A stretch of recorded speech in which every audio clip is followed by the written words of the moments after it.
And welcome back to the ASUS ROG Season 3 Dream League. I'm ODPixel, I'm here with Draskell, and we're about ready to go into the final match of the day, the deciding game in this best of three between Power Rangers and Flipside Tactics. Draskell, they were pretty much bang on with their predictions, and they had the thing over there, so that was kind of cheating to guess. The only thing that hasn't been seen yet is the axe pick that Bogdan was hoping for. So.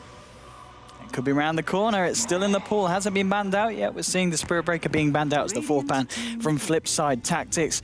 Third pick now. They've got the SF and Treant. Fairly good combo. SF, one of those squishy mid-heroes that can be susceptible to the ganks. Treant, very good to counter that. And also just when it comes to the team fight potential with the overgrowth into Requiem, adds a lot of damage output. It's very true. The combination is very solid. And then you have Storm into Treant Protector, which is a little bit interesting because typically when you have tree against Storm, it's usually seen as the tree is the counter to Storm, because the tree doesn't have to be wherever the Storm is when the gank happens. As long as you have the living armor up, you can negate a lot of the opening damage coming out. So the first 3 hits that are usually always overload hits actually take 2 charges of either refraction or living armor, because the overload is counted as a separate instance of damage. But that still means that the time that you ball in, hit once, you pull, you hit again, and then you remnant and you hit a third time, every single one of those is tree armored. So if it's 80 damage reduction per, that means your overload essentially does 0 damage for the duration of the living armor for the first part of the initiation.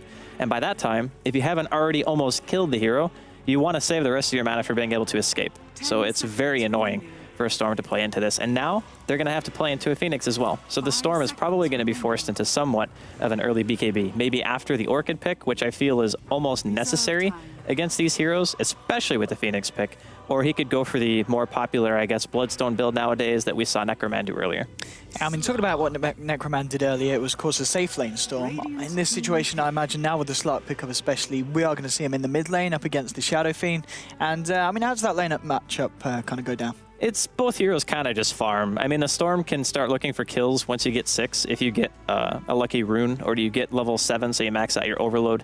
And a lot of that depends on if you go treads. Some Storms like going for arcane boots when they're in a farming matchup because you can go to the Bloodstone by disassembling, and then you can just get it a little bit faster. And plus you have more mana for spamming out your remnants and trying to get more damage out with your overload by having bigger of a mana pool. But it really depends on whatever playstyle they want to adopt. I like the Slark against the tree especially, and it's going to be kind of a good and a bad thing against Disruptor. It's good because if you catch a Disruptor, there's basically no way he can get rid of you if you pop your Shadow Dance right away. You can just kill the Disruptor like 100% of the time, but it can be bad as in Slark can be caught by a Disruptor just as easily if he's trying to retreat from a team fight. You get glimpsed back in, there's no way for Slark to stop it unless he has BKB, and then if you get caught right into a kinetic field and a static Storm, you could just be dead to rights because of that.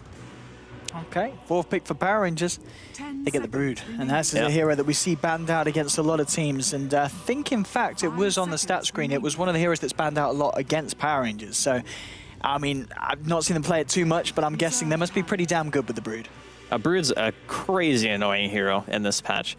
They've buffed her so much that I'm surprised that we don't see her more. A lot of the times you'll see her banned in like these 2nd or 3rd ban phases, and then they just say, okay, well, we don't have any counter push at all, like no AoE to deal with the Spiderlings, so we just ban it out just to be safe, because some teams get really paranoid that they're going to get brooded in like a last pick. So I like the fact that Power Rangers take it up here. It means that they're going to be forcing a lot of attention towards that bottom lane, and now they have to pick something that matches up well against a Brood when the Axe is already banned out. So you look at things like LC, I don't even think like it would be that bad of a pick here. You would have your Phoenix offlane. The Disruptor and the tree could just jungle together or like roam even against Storm, because Leech Seed plus Disruptor is almost a guaranteed kill on that mid if there's no support to help him.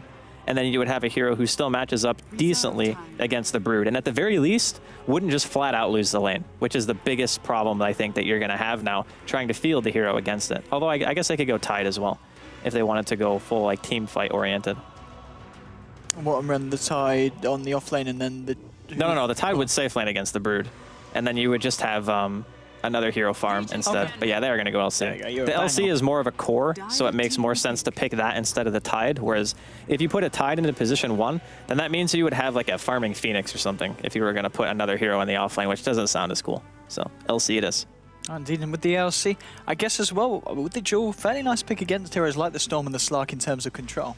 Yeah, the LC offers a lot of kill potential on heroes like Slark, because there's literally no way to stop a duel on the side of Power Rangers. So if he gets if there's a blink initiation, even a swap They do won't have really the be swap. much good. I guess that buys you, what, a little bit of time in the duel? If it's melee, though, you just run back at each other. It's Yeah. like a second or two, maybe, that you don't take damage. And that's assuming that you're just getting hit by the one hero. Yes, yeah, so it's going to be a tricky game for Power Rangers against this Legion. I mean, now that they know that the Legion's there, do you think they're thinking any heroes in particular for this final pick? Well, I mean, you can pick Skywrath, because you need a second support, and it's great against LC. Eats through tree armor really fast, and he has silence. Ah, it's going to be Chen. Okay. So Chen is more of the greedy pick, because right now, flip side, they don't have any jungle hero. They have really strong lanes, and their roaming is decent, but it's not great. So, for example, you want the Disruptor to be level 2, I think, minimum, and you want the tree to be level 2 before you start trying to gank anybody. But if you're going to gank, you're going to go for Shacklo mid. Like, you want to kill that Storm before he starts getting too out of control. But Power Rangers have the potential to have some really scary early game that just take down your towers, the Storm gets ahead a little bit, or the Slark gets ahead a little bit, and then all of a sudden, flip side, don't have many tools to deal with both. Like, you can only duel one hero. And whichever hero doesn't get dueled, you're going to have to hope that your Disruptor can catch the other. Indeed. No, so the Chen, the final pick, with the Broodmother as well, there's a lot of pushing potential from the side. And we just saw the stats there did come up for Power Rangers. The Broodmother has a very high ban rate against them. They've played 6 games with it in 6.83, and they've won 5 of them. They've only lost 1 game. So the Brood pick, very scary. But as you said, with the Legion, perhaps, I mean, is that enough for the Brood, or do you feel that their draft otherwise can't deal with it? Or? The LC is plenty. Yeah. The way the overwhelming odds works is if you have too many Spiderlings out, she will literally one-shot them. Like, just, they are dead, 100%. And some Broods even go as far as to either use the Spiderlings solely to jungle, or they forego getting spawn Spiderlings entirely for a long time, and then wait until they have enough items to just be able to right-click the LC down. Because if you have Insatiable Hunger on, and even just like a pair of treads, you're pretty hard to kill. Like, you're beefy, you know, because you have, I think it's 40 or 60% lifesteal level 1. I can't remember exactly how much it is, because I don't play this hero because I'm not disgusting. Okay, it's 60. But, yeah, it can be pretty scary, even if you don't have spawn Spiderlings. You still have the potential to die in that lane. Okay, I mean, in terms of lanes, do you think they'll still keep the Brood on the off lane? Is that the plan? Yeah, there's nowhere else they can go. The thing is, if you get a hero solely picked to counter you in the laning phase, I still feel like that's a little bit of a win, because then you can still play the rest of the style that you wanted, which is, okay, the enemy team has to react to my pick in some way. So they're reacting just by counter picking, which can be seen as a good and a bad thing. I think in this situation, it could be a blessing in disguise, because this LC, it pretty much can't go anywhere else but bottom. So he just stays there, right? But the LC can actually do stuff on the map, where, you know, you get your blink dagger, you go for a blink initiation, you get your duel off. But the Brood doesn't really care about leaving her lane ever, so she's cool to sit there for as long as she wants, continue to farm, eat the jungle, maybe get a tower if the LC ever does decide to leave. So it can be a double-edged sword in this situation. Indeed, and obviously the Slark for PR.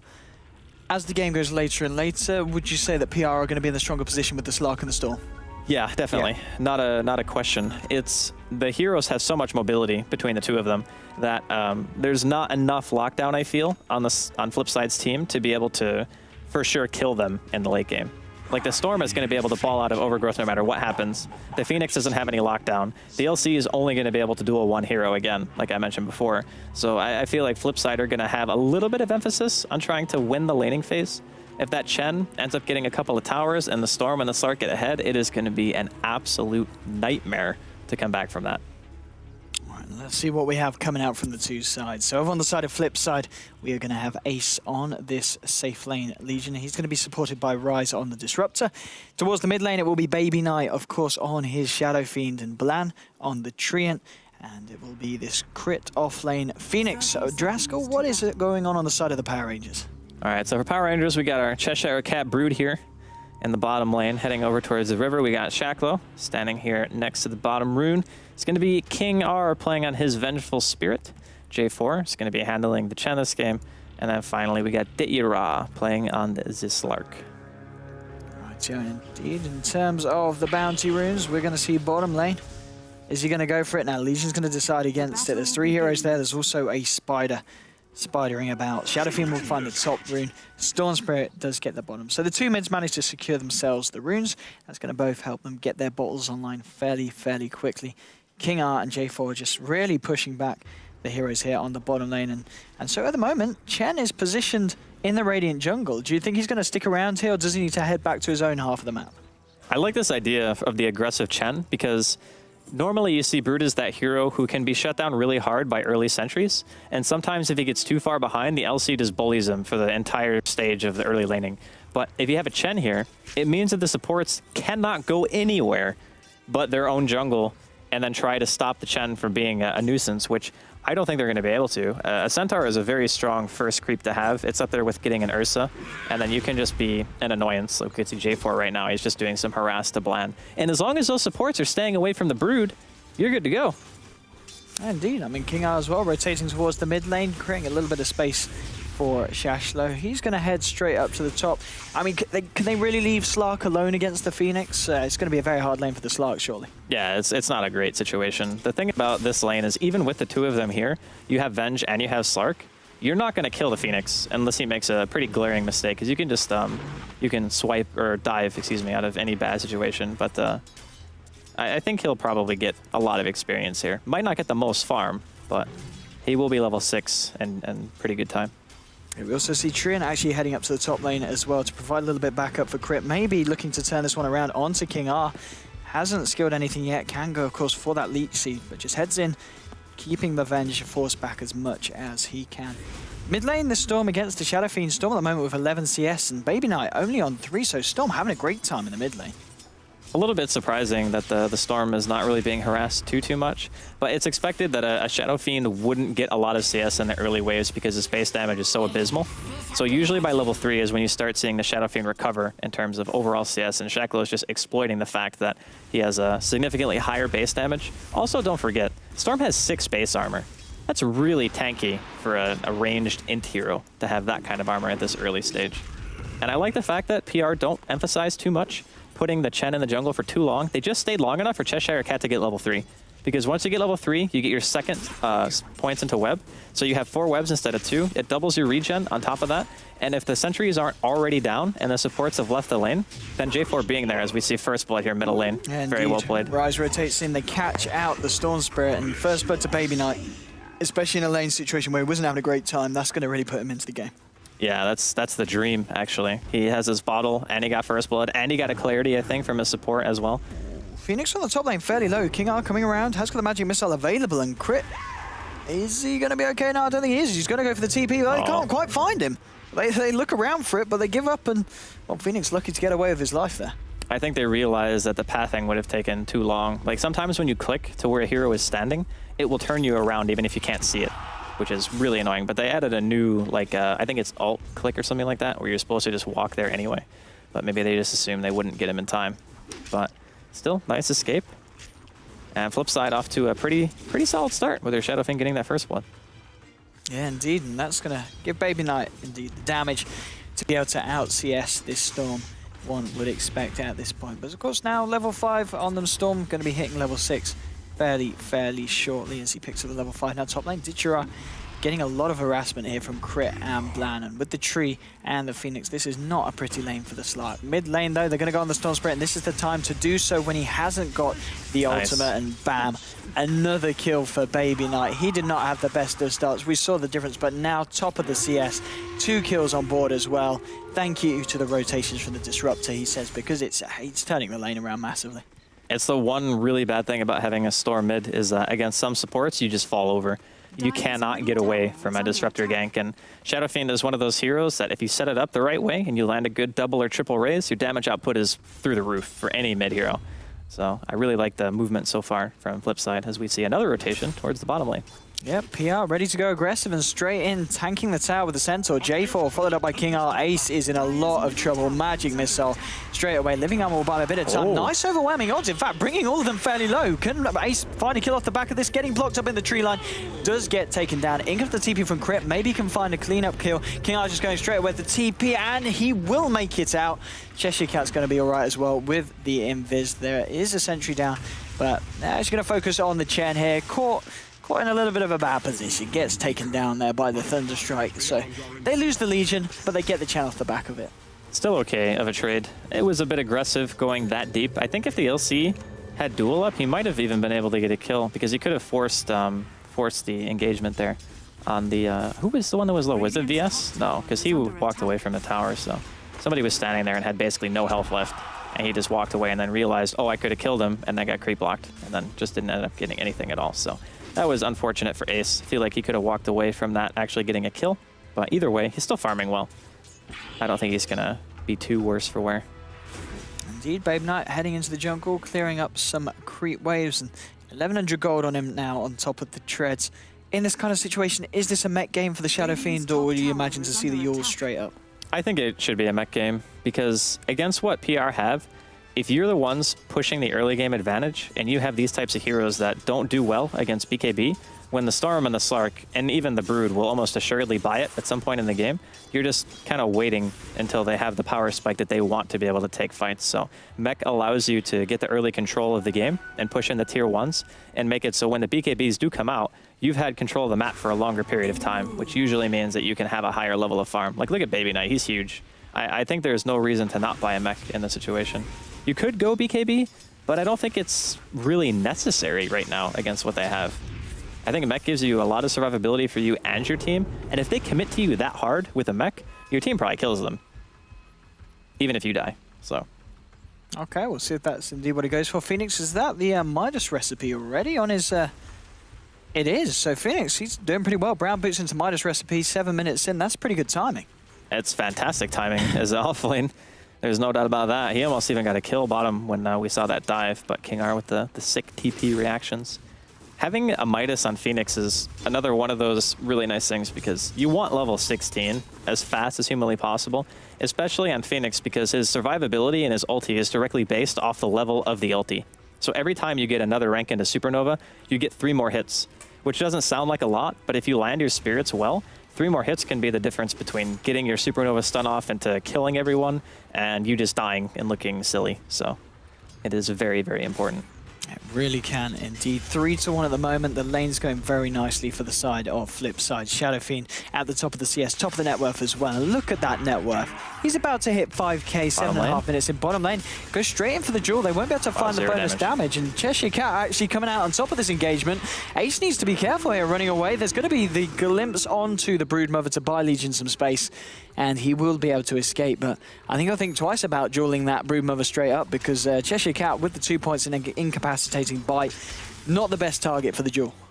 That blind chance, 50 or 40% at level 2, pretty significant. And like I said, if you have the insatiable hunger on, you can't die if you're just clicking on something, which is extremely important. So, like I said, he's foregoing leveling his spawn spiderlings right now, and he even goes for medallions, so maybe they're looking to take an early Roshan with this.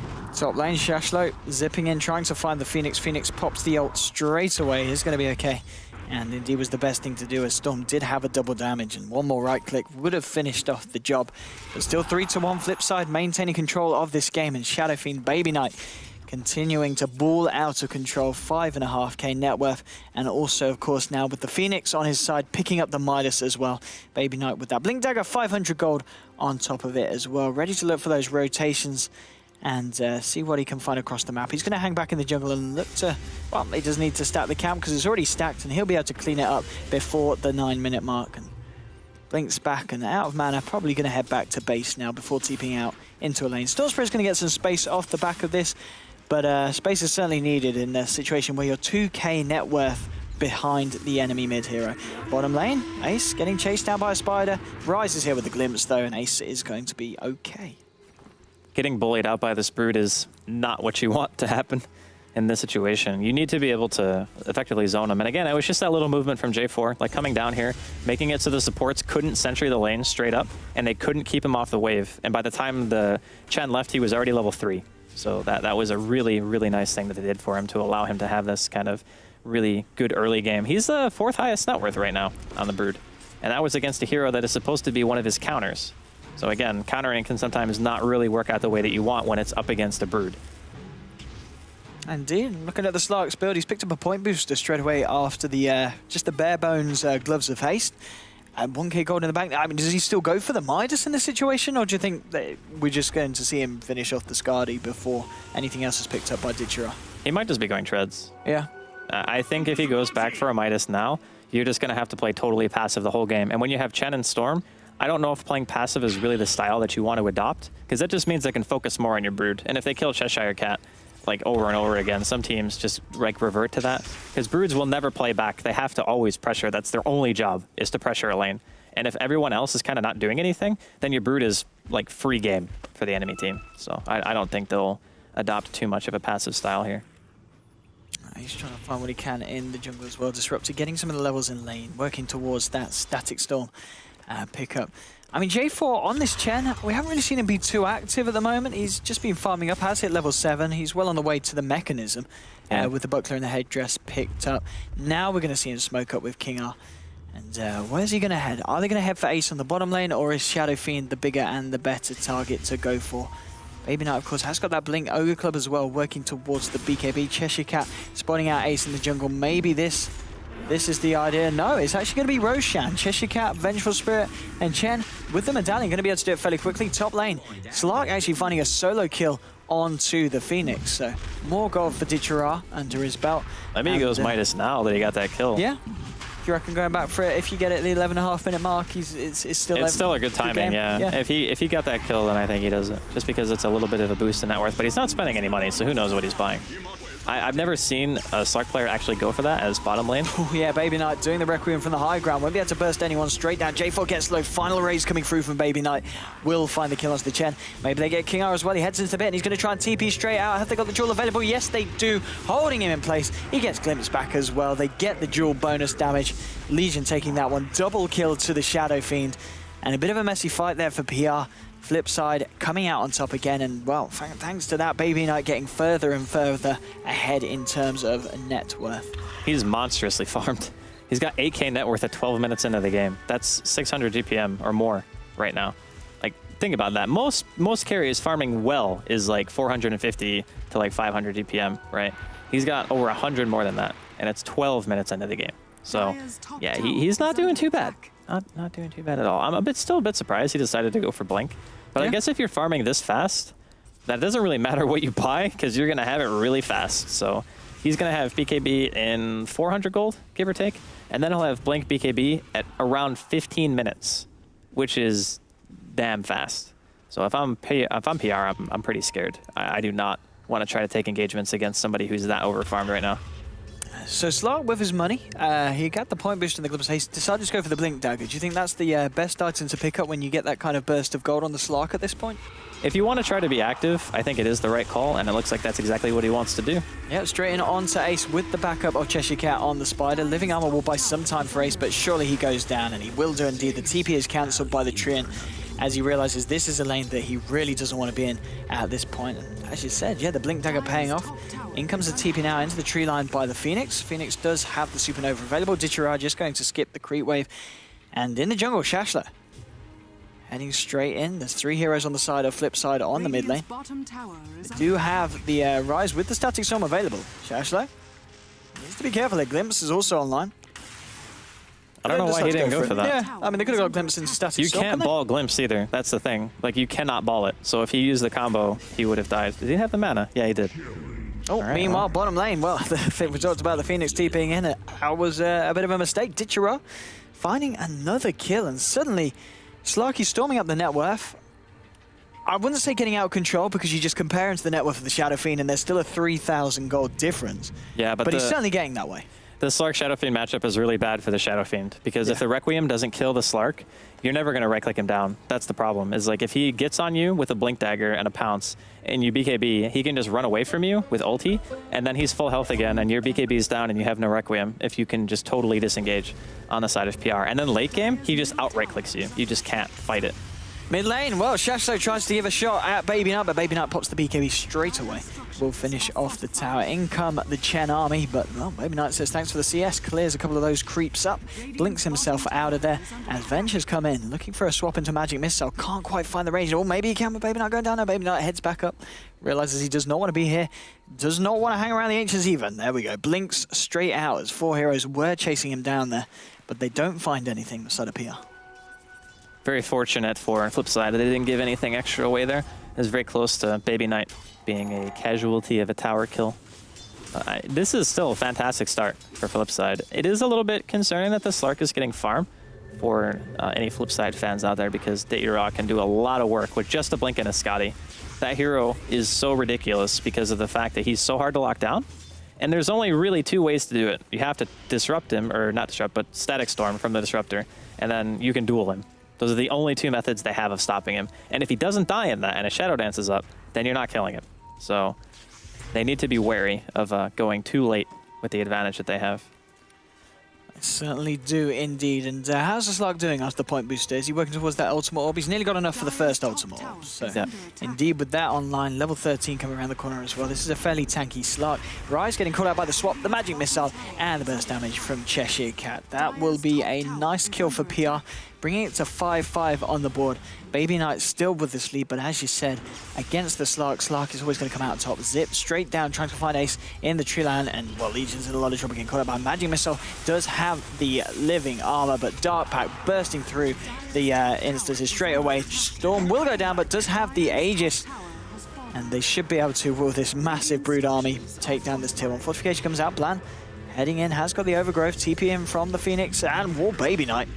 Well, we talked about the Slark coming up in that matchup, but he certainly didn't come out on top in that situation. Baby Knight just blows him up. I don't know what just happened, but it wasn't fantastic coming out from the Slark. He died with a Shadow Dance up too, which is weird. And I'm pretty sure he had mana. Oh God, Storm, goodbye. That's another kill there for the Shadow Fiend, now an unstoppable streak. And all off the back of that Slark just getting caught out, and now they're going to look for the tier 1. 3k net worth on this Shadow Fiend on top of the Blink BKB, and we're only 16.5 minutes into the game. 12k net worth on the Shadow Fiend. Baby Knight is an absolute monster. He really is. I wonder what he's actually going for next. So he's got 3,000 gold. He hasn't spent it on anything. It's pretty typical to go for a Scotty in this situation, or sometimes people go for the S and Y. But I think Scotty is a better late game transition if you already have this amount of farm and you already have a Blink. I think the Yasha becomes less valuable because it's a chase item, right, or a farming tool. So you use it to get around quicker, and Blink kind of does the same thing, except it doesn't give you right-click damage, which is okay because he has Bottle, and he can just use his Raise to farm the jungle. You can see this Brood getting a little... Oh, that's not where you want to be. I guess glimpsed into the kinetic field. The laser is there, and Baby Knight again with another kill on this Shadow Fiend. When will it stop? 13k net worth, and as you said, with 4k, at this point, it doesn't really matter what he could buy a full for. S&Y if he wants to. Yeah.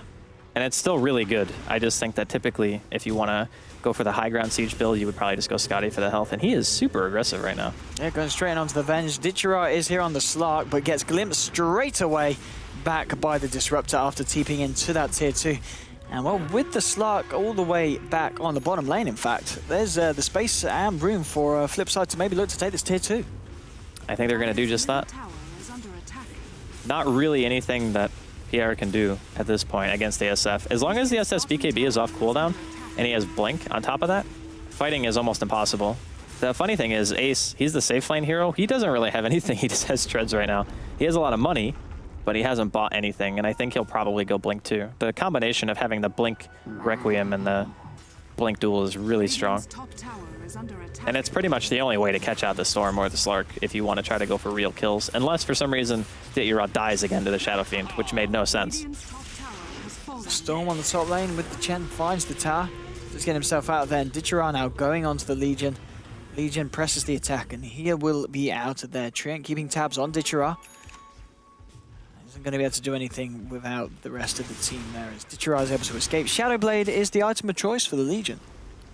A little bit strange. Shadowblade's one of those items that I like when you have map control, so in that sense, I think it's good. But you're not really going to find that many solo kills with your Shadowblade. His damage is not really that high. He's won one duel. So when he has the Shadowblade in his inventory, he hits for 117 damage, which isn't nothing. But maybe he's just hoping that he'll have his Shadow Fiend behind him to like blink in and follow up in terms of damage. Oh, Baby Knight, he's going to be in trouble here. Yeah, Cheshire Cat going to go for a 1v1 attempt here. BKB is popped by Baby Knight, indeed getting very, very low. He's so slow, he doesn't have boots. He went for Midas and just didn't buy boots. If he had it, he would have killed him. Watch Storm Spirit zips onto the Phoenix. Ditchera pushing out the top lane. And Baby Knight heads back to base. And indeed, so with the first ultimate orb picked up, Looks like he will be indeed working towards that, Scotty. There we go. There's the second ultimate orb as well. So still going to be a pretty ridiculous timing on this advance from the Shadow Fiend. I mean, just look at the net worth. He's 14k. The closest person is the Slark. Over 5,000 gold behind him. He is gigantic. I haven't seen a farm Shadow Fiend like this in a long time. Like this amount of farm. Scotty, BKB, Blink at 19 minutes in.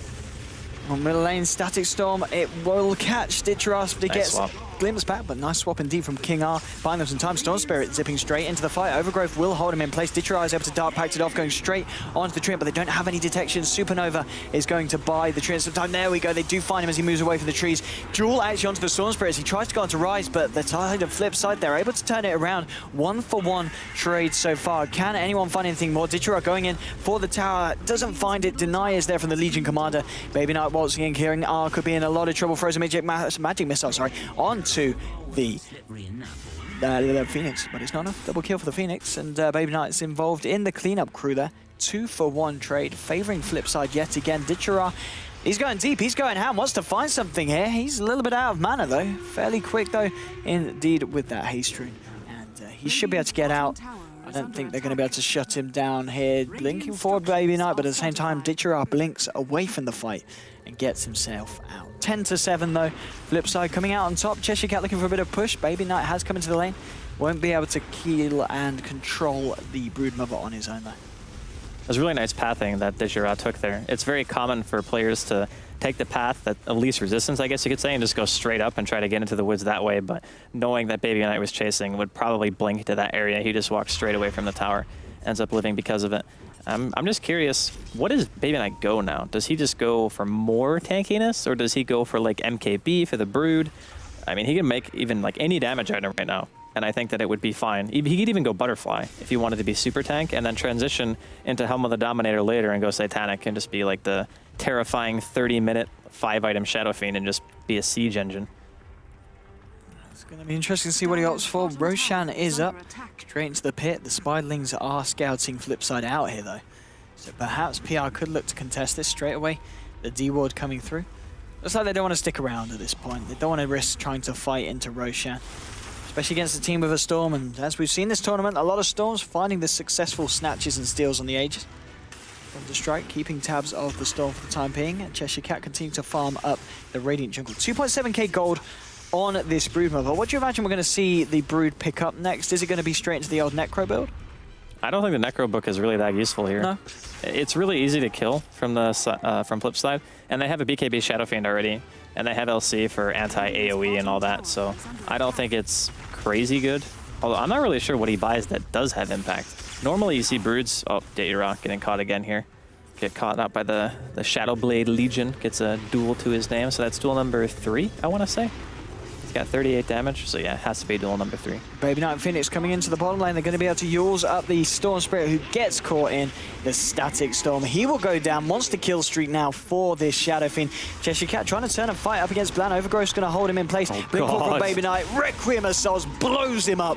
Godlike streak now for the Shadow Fiend, and a double kill as well. This is getting ridiculous, Draskell. 17,000 net worth from Baby Knight. I mean, in all seriousness, is there any way that PR can stop this? I don't think so. Not with the level of farm that he has. He's got like 700 plus GPM, maybe even 8, with 17,000 net worth at 23 minutes. He is unbelievably farmed, and he's going to get an Aegis on top of this. There's no way that PR can fight into him. He is way too far ahead. He didn't even bother popping his BKB. He just realizes that he is unkillable. The bot's choice is a little interesting. Well, they're going to find another duel here. Ace just walks into King R and says, oh, hello, finds the duel. 40 to a buyback straight away from Venge. I mean, I don't think... Well, maybe they can contest this, Roche. It's still only at half health. The damage is certainly coming through from Ace and Baby Knight.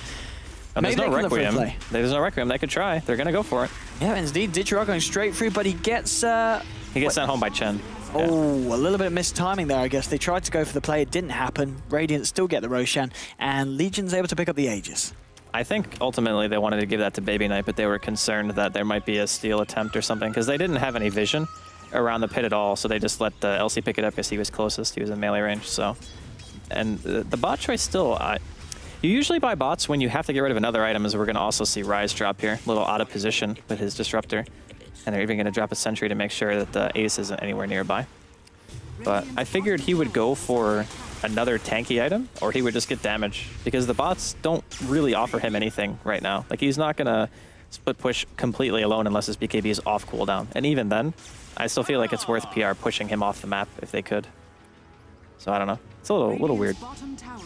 Legion Commander shadow blading up, heading towards the bottom lane. We see the Slark and, of course, the Storm here at the moment. Storm's TP straight out. Ditcher hiding in the trees.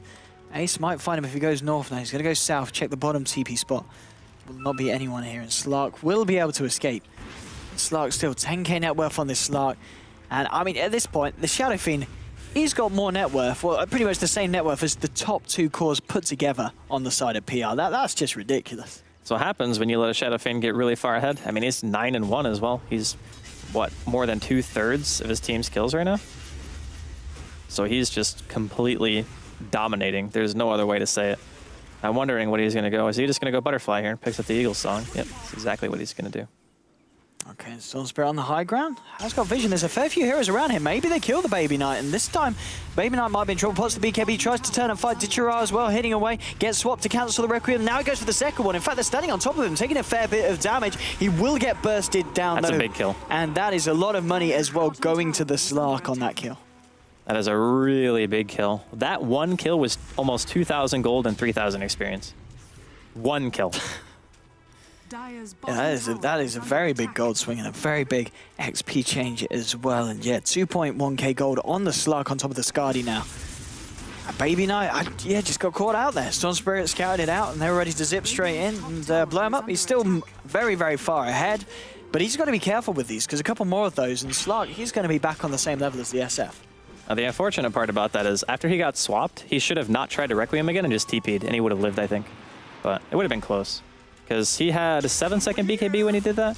So yeah, I think he might have been able to get that off. But in the moment, sometimes you get caught up in trying to go for the kill. And maybe he thought that his team might have been able to get there in time to help him. But he was way far away from the rest of his teammates. So unfortunately for Flipside, they give away a very valuable kill. And he is no longer worth the net worth of the next two highest combined. Unfortunate. Falling, he's certainly slipping Baby Knight. Broodmother has got a lot of money, Driscoll. I mean, what is the plan here? There we go. BKB. Yeah, 5k, buys a straight up BKB. This is such a lackluster BKB, though. Like, he gets BKB against Legion, who can just duel him, and a tree who can overgrowth. I don't really think that it's anything super crazy good. It's just a necessary item for him. Like, it doesn't boost his farm at all. I mean, it gives him, like, what, 24 damage, which is like, woo, big deal. But it doesn't really impact the game in any other sense than, okay, I won't die. He never even got the tier 1 bottom. That's how bad the game is going for him. Yeah, I mean, he's certainly finding the farm. It just seems to be that Cheshire Cat isn't able to be as impactful as perhaps they hoped to be when PR went into the draft with this Brood pick. Yeah, the 27.5 minutes in, they've only taken down the tier 1 in the top and the middle lanes. 7.5k lead in terms of gold for Flipside, and coming up to 7.5k as well in terms of XP. Maelstrom is now completed onto the Legion. We see Treant working towards that Aghanims, and he's not too far off it. He only needs that final Blade of Alacrity to finish it off, just under 1k gold away. Chen himself working on an Aghanims also. Point booster Ochre Club, 1200 gold in the piggy bank as well. 14 to 10. Brood finishes off the treads now, and also Storm completed Bloodstone, 1300 gold on top as well. 28 minutes in, still Shadow Fiend very much in lead in terms of net worth. But the Slark, he's going to get scarier and scarier. 3.3k gold now on top of the Skadi. What does Slark go for? I think he just goes BKB to be ultra safe. It's the go-to after Skadi for most games, because you don't want to go BKB first. By the time you get a secondary item on Slark, your BKB is already down to like maybe 7-6 seconds, and then after that it's even lower. But middle lane, they want to go on this. He's leading the way with the Shadow Blade straight onto the Storm Spirit. Easy duel win there for Ace. Now, Storm lucky enough to pick up the Bloodstone. He's only going to be down for 20 seconds. He's 0-6. He's 0-6 and 3 as a Storm at 30 minutes into the game, or 29. That is just not ideal. That is depressing. It's not ideal indeed. And yeah, I mean, it's pretty clear to see who won the mid lane. Baby Knight is a little bit further ahead than this. He's almost Storm. got 3 times the net worth of the Storm. The Butterfly is done now too on Baby Knight. So oh boy. This is And we're not going to see MKBs coming out on anyone on the side of PR anytime soon, are we? I mean, Ditchera had a lot of money in the bank. Maybe he's saving up to see if the Shadow Fiend goes for the butterfly. And now do you feel it goes for the monkey? He's seen the Eagle Song for sure. There's not a question that he's going the butterfly. But the problem is, if he goes MKB, he's very killable because he can be static stormed and he can be overgrowth for free inside of it, and then he just dies. So he needs the BKB just to be able to live at all. And I think he'll probably focus primarily on killing the supports instead of trying to go for the cores and then just try to get out of the fight. Oh, Chen. Yeah, later. Chen is very dead. Again, the same technique, smoking up as a team, leading the way with the Shadow Blade. And this time finding a little bit of extra bonus damage as they kill the Chen. And Ace, how much bonus damage is he sitting on at the moment, 30 minutes in? It's not amazing, but it's plus 80, and you don't argue with plus 80 damage on the Legion. Magic Missile out onto Baby Knight, gets Presty attacked off by the Legion commander. Cheshire Cat, maybe ready to fight, has got that double damage, and of course with the BKB, is in a position to try and harass down and make it a little bit annoying for one of the members. Zip in from Storm Spirit. Ditchera blinking in as well. Rise getting fairly low, but with the Shadow Dance should be able to stand up. Sorry, no, not the Shadow Dance. Living Armor, in fact, was what was keeping him alive in that. Cheshire Cat getting very, very low to the right clicks of Ace and Supernova, and 3 heroes down on the side of PR. Buyback from the Storm and the Broodmother. The push coming in onto the rack. Zip straight in. Ditchera blinks in onto Rise, trying to get Rise down, but they just can't kill the Disruptor. Living Armor again, saving this Disruptor's backside. Storm, he's out of mana. He bought back into that one. He goes down. Buybacks now from the Slark and the Venge. They really want to fight into this. Baby Knight getting low, but press the attack, keeping him alive. They're all stuck in the party ring. Hand of God comes out, keeping four of them very, very high in health, but it's not high enough. The laser beams coming out from Phoenix. Triple kill for Baby Knight. This is disgusting. 3 heroes down on PR. Only Cheshire Cat and Chen available to fight. Going on to Rise. Can they kill the Disruptor? They just can't kill him. Every fight they go in, they want to take down Rise on this Disruptor, but they just can't do it. Middle racks do go down. Cheshire Cat caught out by the Thunderstrike. He can't go back into this fight. GG is called 31.5 minutes in, and PR, they lose the series. Yep. That was, they needed more time. They needed more time to get more items on the Slark. That would have been their way into the game. The Storm went for the Bloodstone build. He had almost 0 impact. He got ganked by the Disruptor mid. At one point, I think, well, we'll see the end score, but I think he was something like 0-7 or 0-8 at the end of that game. Let's have a look. Storm. Yep, 0-8 and 3. 0-8. He had oh boy. He had 300 GPM as a Storm mid. Compare that to the 800. It's not great. That Baby Knight had. I think we can definitively say that he had a better game than the Storm player.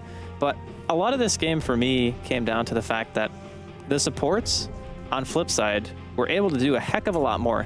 Like J4 created a little bit of space for Cheshire Cat bottom lane to make sure that he could get to level 3 so he could have a decent lane. And it seemed like it was going fairly well. It's just that the kind of presence that Flipside had with their picks on the map and the Shadow Fiend just being utterly gigantic, there was no way you could ever fight into that. There was some time where they killed him where I'm like, oh, they just got the godlike. You know, he died once that whole game. And I was like, that's a big swing. You know, that's a little bit. It's a little bit of a buffer. The Slark was working his way towards the next item, which he never even ended up buying because he saved for buyback. And at the end of the game, he had to use it and then died again.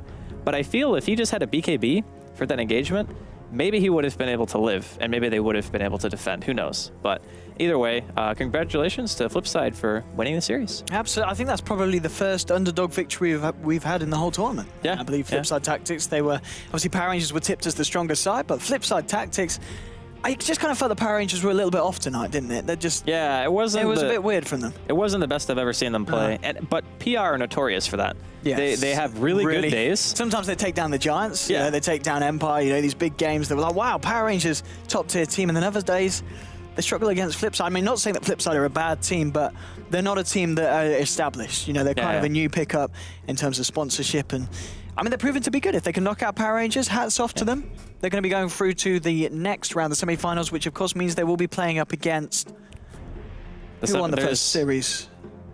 What was the first series? What was the first series? It's like Burden United. Burden United. Yeah, okay. Burden United knocked out. It's Yellow like Submarine. 12:30. Okay, it's really late. It is very late. But yeah, Burden United. So it'll be Burden United against Flipside. And that'll be interesting to see if Flipside can knock out PR. Burden United, arguably, they're one of those other teams that can be a little bit hit and miss. Sometimes they really have a go at it and they, you know, they take down the big teams. But I mean, earlier today they struggled a little bit against Yellow Submarine. They didn't lose a game, but it wasn't the easiest of wins against a team that we hadn't heard of. Having watched the gameplay, would you say that Yellow Submarine played better against their respective opponent than what Flipside did against PR?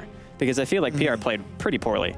That is true. So Yeah, I would the still say that game Yellow was- Submarine might have even been able to beat Flipside if that had ended up being the matchup. I think that would have been a fun series to watch because PR did not bring their A game today. So They really didn't. we'll and never know. We will never know indeed. PR are out, Flipside are through to the next round. And that is it for today in terms of games. Me and Draskell will indeed bid you farewell. And we are going to go straight to the hosts panel. We're not going to have any adverts. Ad block has been activated in real life. And we're going to go straight over to Bogdan, EGM, and Shiva. Goodbye from myself and Draskell.